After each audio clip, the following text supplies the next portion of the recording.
mundo ng boxing. Nananatili sa kamay ng Filipino boxer na si Melvin Jerusalem ang kanyang WBC minimum weight title. Yan ay matapos itong talunin ng Mexican challenger na si Luis Castillo via unanimous decision. Ang mga detalye sa report na ito.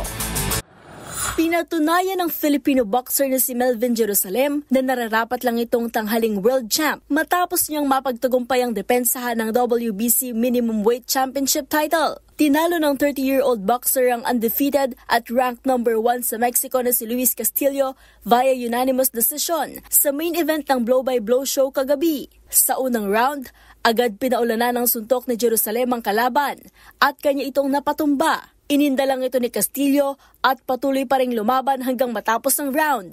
Sa mga sumunod na round, nagpakitang gilas ang Bukidnon Pride sa pamamagitan ng quick jabs at trademark nitong right straight sa ulo at katawan ng kalaban.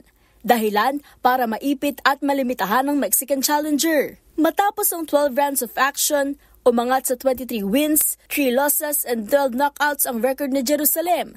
Habang napatikim naman ito kay Castillo ang unang pagkatalo with 21, 1-1 and 13 knockouts.